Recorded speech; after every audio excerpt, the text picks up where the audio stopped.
Assalamu alaikum everyone. Hope you all are doing well. From the platform of English Buffet.5, I'm gonna impart you something of much value today. I hope you all are ready to receive. The way I do before, this is something of value. Yes, a day-to-day topic you can say. Yes, it belongs to spellings, viewers. बहुत सारे spellings confusing होते हैं. आज हम एक dimension से इनको discuss करेंगे. It's a very smaller topic, but it is going to relieve your confusions. कुछ स्पेलिंग्स ऐसे होते हैं जो CIAL पे फिनिश होते हैं और कुछ TIAL पे. तो it becomes confusing at times for every one of us कि किस स्पेलिंग के एंड पे टी वाला शल हमने यूज़ करना है और कौन सा CIAL पे फिनिश होगा. तो let's vanish our doubts today. It's all about spellings. First of all, viewers, the first thing that you have to keep in mind is that its pronunciation is shall. Secondly, ये जो difference है CIAL और TIAL का, ये vowels और consonant sounds की वजह से होता है. वो spellings जो कि इस shall को यूज़ करते हैं like CIAL, इस suffix से पहले कहीं ना कहीं आपको vowel sound मिलेगी इन पांचों में से. जबकि अगर TIAL यूज़ करना है तो उसके पीछे आपने देखना है any of the consonant sounds. This is the major difference. अब इसको हम डिटेल में देखते हैं by applying them on different spellings. Remember that vowels are special. इस वर्ड को जहन में रखिए. देखें CIAL, this is the suffix used at the end of this word. Why CIAL, why not TIAL? Because we can observe that there is the vowel sound E. Okay, this sound belongs to vowel. That is why we are bound to use CIAL. Okay, in the same way the red color is representing vowel sound like social, official, artificial. So हम देख सकते हैं कि तीनों शल से पहले कौन सी sounds आ रही हैं? Vowels.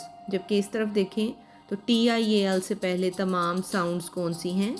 Consonant. This is what is the difference between using CIAL and TIAL. So viewers, from now onwards you have to keep in mind कि शल का जो सफिक्स है CIAL से पहले अगर वाउल होगा तो याद रखें आपने समझ जाना है कि यहाँ पे वाउल साउंड इस्तेमाल हुई है. जबकि अगर कॉन्सोनेंट साउंड है तब आप TIAL वाला सफिक्स यूज़ करेंगे. चलें अब इसको कुछ और वर्ड्स पे अप्लाई करते हैं ताकि आपको फर्दर कॉन्सेप्ट समझ में आ जाए. Like anti social, artificial, beneficial, crucial and facial. यहाँ पे एक एक्सेप्शन भी लिखी हुई है, ये हम अगली स्लाइड में डिस्कस करते हैं. इसी तरह इस तरफ देखें, यहाँ पे तमाम एक्सेप्ट वन, कमर्शियल के अलावा बाकी तमाम स्पेलिंग में कौन सी साउंड यूज़ हुई है सफिक्स से पहले? Vowel sound. जबकि दूसरी तरफ TIAL वाले कॉलम में आप देखें व्यूअर्स, तमाम साउंड शल से पहले कॉन्सोनेंट्स हैं. किस तरह से? Let me tell you. Like S, it's a consonant sound.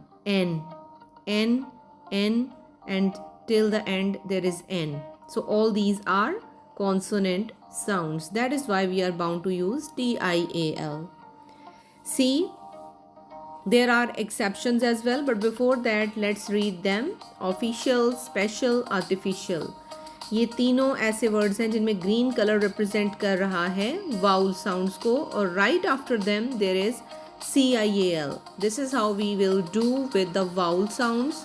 This is a combination of vowel plus CIAL. जबकि red color is representing the consonant sounds, and in purple you can say this is the combination of the TIAL plus consonant sounds.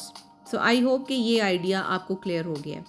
So viewers, keep this thing in your mind that wherever rules are lying, there are certain exceptions also.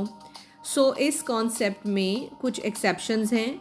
सिर्फ चंद एक words English language में ऐसे हैं कि जो इस concept को, इस लॉजिक को वायलेट करते हैं. उन पे ये रूल अप्लाई नहीं होता. जैसे कि initial, financial, commercial and provincial. हम देख सकते हैं कि इनिशियल में TIAL से पहले वाउल साउंड इस्तेमाल हुई है, लेकिन हमने अभी पढ़ा कि वाउल यूज़ होगा तो CIAL आएगा। सो इसका मतलब कि ये एक ऐसा वर्ड है जो कि ऑपोजिट चलेगा। इसी तरह से फाइनेंशियल, एन जो है वो क्या है, कॉन्सोनेंट साउंड। इसके बाद असूलन क्या आना चाहिए था, TIAL, लेकिन this word is again violating the concept, so this is in exception. इसी तरह से प्रोविंशियल और कमर्शियल को भी आप देख सकते हैं। There is one more word I would like to add here for your further understanding and your better knowledge regarding the concept of this spelling rule on shall के controversial का word viewers ऐसा है जो कि ना तो CIAL apply करता है अपने ऊपर और ना ही TIAL। ये एक ऐसा वाहिद वर्ड है जो कि एक डिफरेंटली लिखा जाता है, एक डिफरेंट अंदाज से। तो इसमें हम देख सकते हैं कि SIAL है। सो इस वर्ड को भी याद रखिएगा। Now in order to check your understanding, choose the correct option. Initial के करेक्ट स्पेलिंग कौन से होते हैं viewers? Apply the rule of vowels and consonant and do it. That's all for today. I hope you are going to enjoy this video and you will apply all these learnings over your day-to-day knowledge. See you soon. Take care of yourself, viewers. Allah Hafiz.